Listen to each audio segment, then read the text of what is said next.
Nancy Wilson was born on March 16, 1954, in San Francisco, the third youngest child in her family.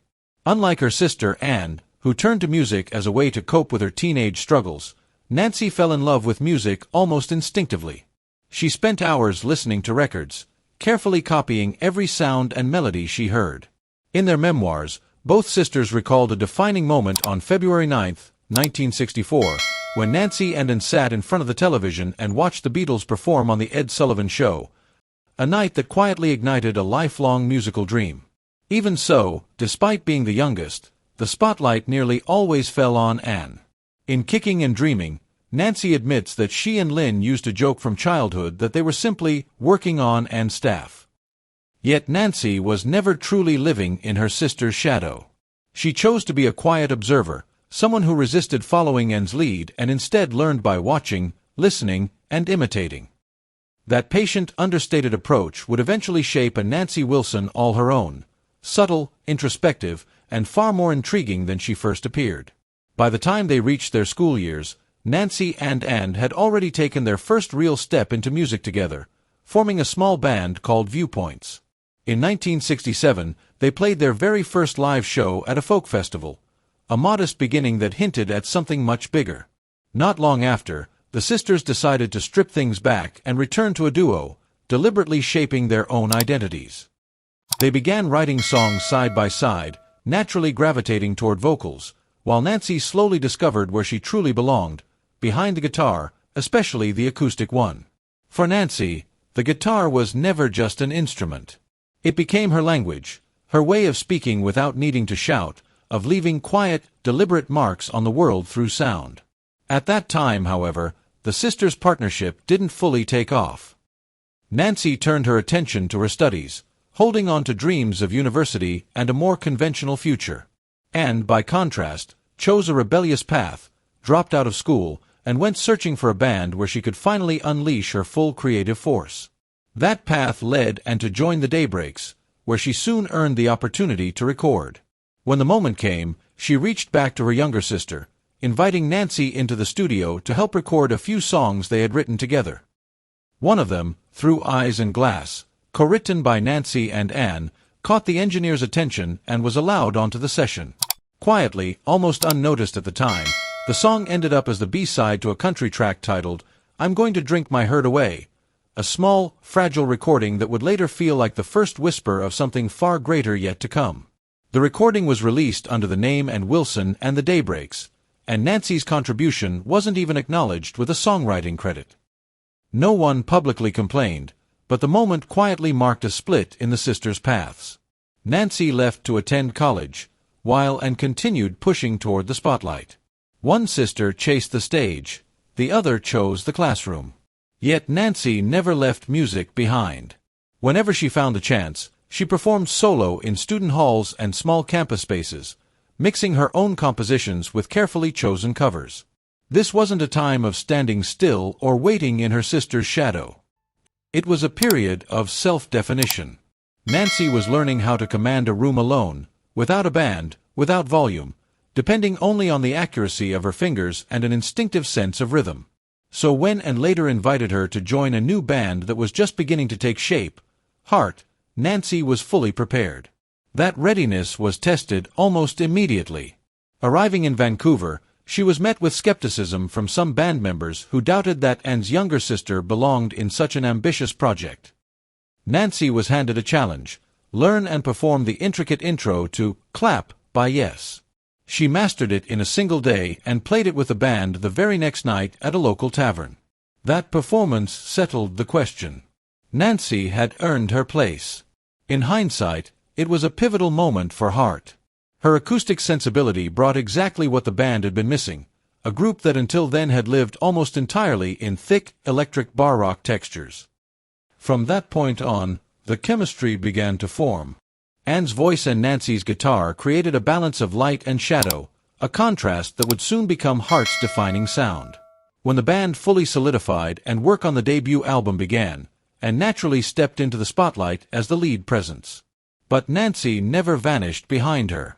She held the second line with precision and purpose, shaping the music from within, and doing so flawlessly. From the very first seconds of Dreamboat Annie in 1975, Nancy's presence is unmistakable.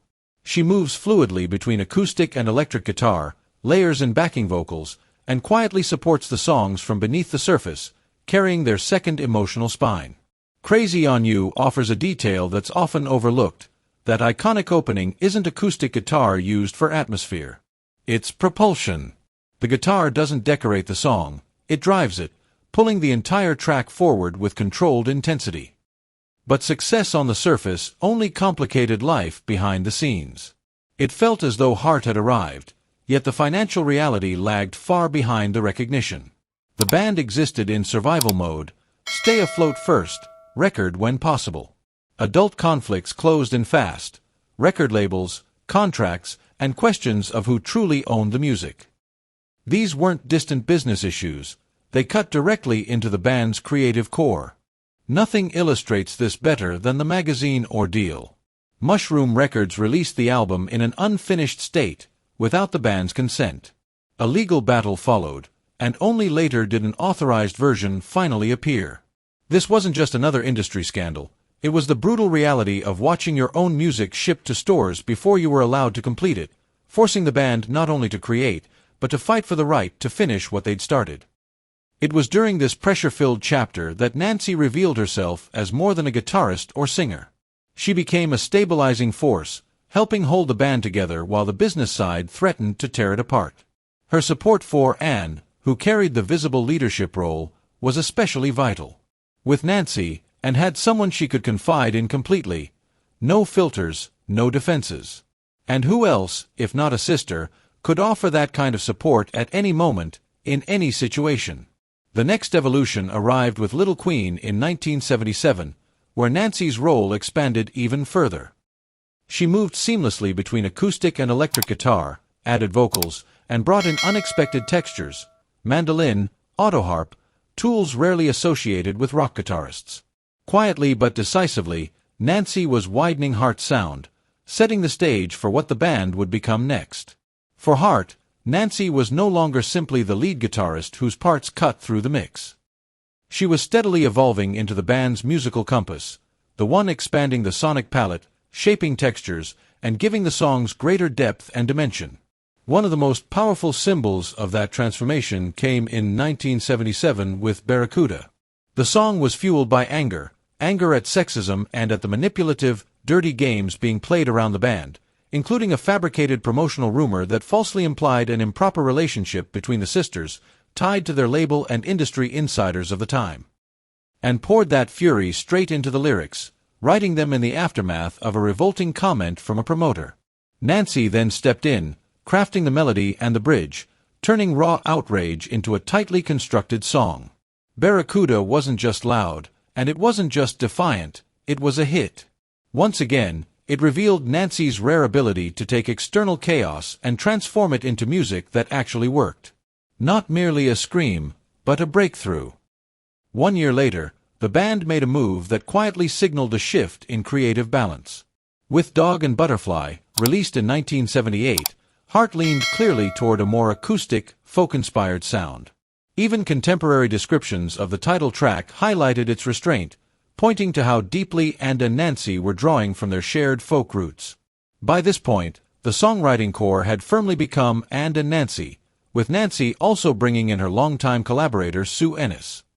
The band's transition into full female creative control was no accident.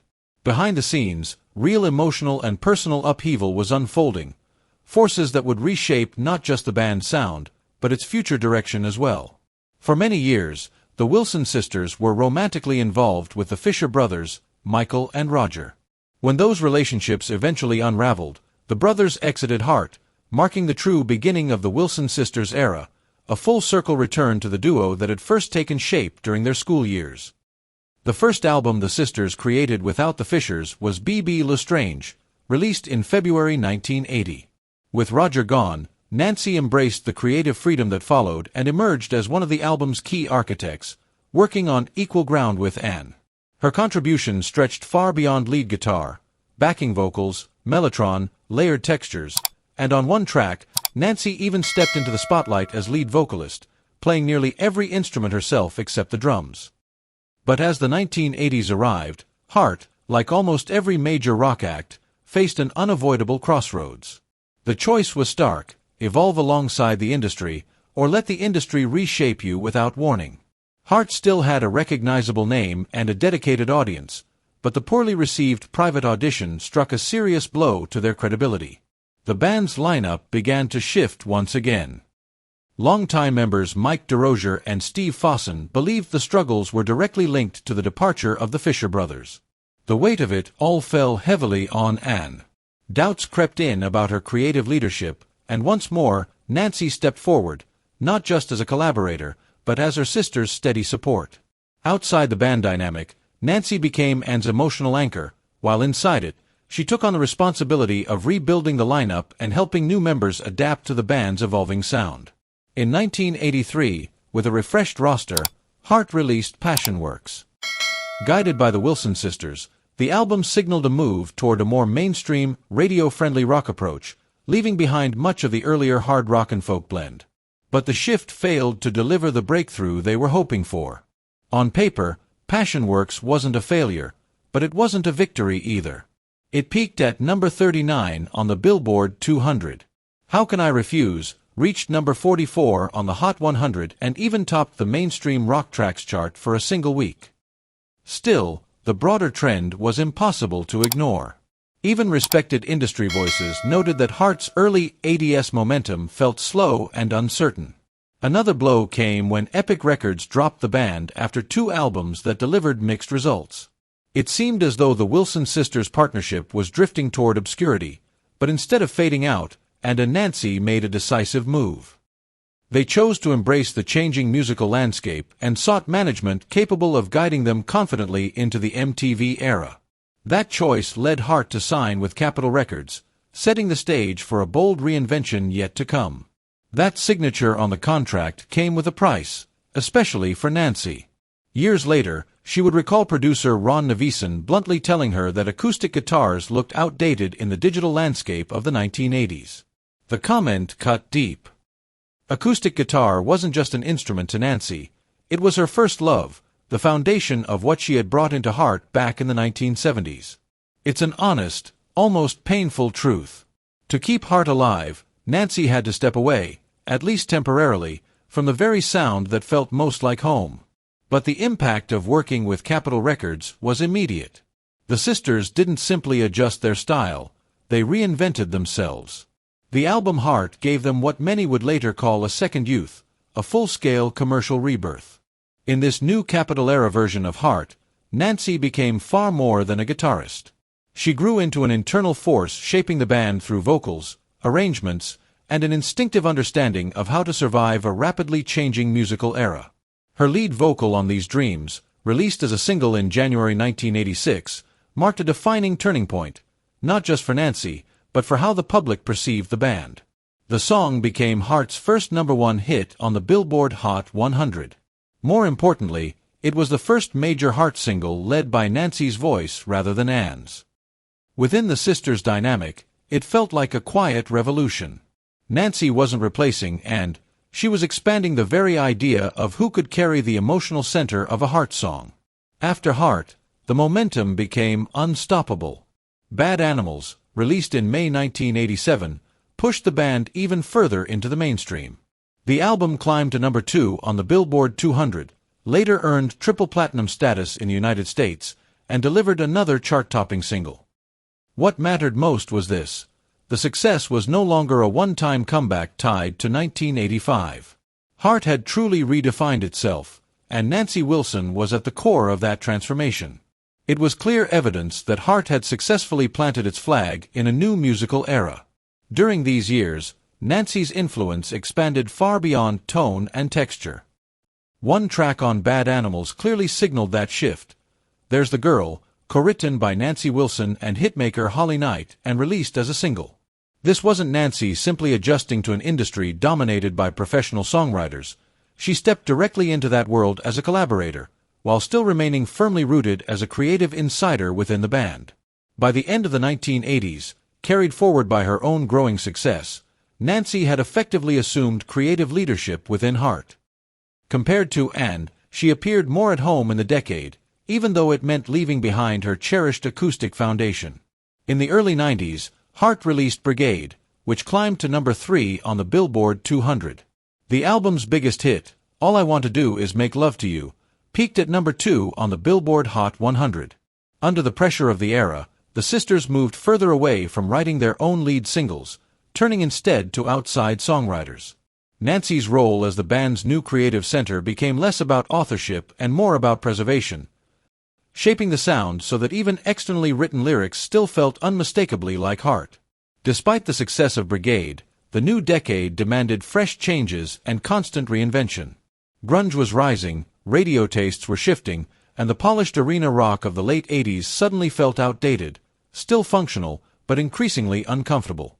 In 1991, Hart released the live album Rock the House Live, an attempt to remind audiences that they were still a real rock band with grit, not merely a hit-producing machine.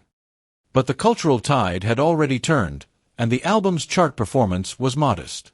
Unready to reinvent themselves yet again, the Wilson sisters tried to hold their ground on the strength of their name alone.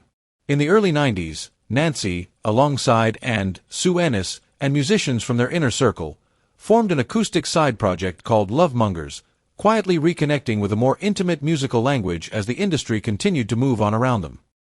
It began as a benefit concert for the Gulf War, and the name Lovemongers was chosen deliberately, a quiet but pointed response to the aggressive rhetoric of the time. There was a distinctly Nancy Wilson sense of irony in it all. Lacking a drummer, the group programmed their rhythms on keyboards and even brought a cardboard cutout of Ringo Starr onto the stage. In 1993, the sisters returned under the Hart name with Desire Walks On, followed soon after by The Road Home. These releases were careful attempts to reconnect with their roots while still moving forward, offering something new without losing their identity. While the albums performed respectably, it was becoming clear, to the band and to the industry, that Hart's peak years were behind them. By the mid-1990s, the band once again found itself without a record label. Nancy recognized what needed to happen next, and she was the one who insisted on pressing pause. Seeking distance from the noise of fame, Nancy Wilson quietly stepped away from the spotlight and redirected her creativity toward film, working closely with her then-husband, director Cameron Crowe. It was a period of renewal, one defined by family, motherhood, and composing for cinema, including her acclaimed work on Jerry Maguire. In January 2000, after years of waiting and health struggles, she welcomed twin sons and devoted herself fully to raising them. When Hart returned to touring in 2002, life on the road transformed into what Nancy later called a family circus, with children, caregivers, and instruments moving together like a traveling household. Hart's rebirth continued with Jupiter's Darling in 2004, the band's first studio album in over a decade. Co-produced by Nancy and written largely by the group themselves, the album marked a return to raw musicianship and creative control. Yet this intense rebuilding also coincided with personal change. Her marriage to Crowe ended in 2010, closing one chapter just as Hart found new momentum with Red Velvet Car and Fanatic. Then, in 2016, a sudden family crisis shattered the band's unity, forcing an indefinite hiatus and fracturing the bond between the Wilson sisters. Even in silence, Nancy never stopped moving forward. She formed Roadcase Royale, explored new collaborations, and waited. By 2019, the rift healed. Hart reunited, toured again, and proved their story wasn't over. A solo album followed, then a return to the stage under her own name. In 2024, Hart signaled ambition, not nostalgia, with a new tour and fresh music, only to pause once more due to Anne's health. Yet nothing suggested an ending. With future tour dates already on the horizon, Nancy Wilson's journey remains unfinished, a career defined not by reinvention for survival, but by calm endurance, knowing when to step back and when to return stronger than before.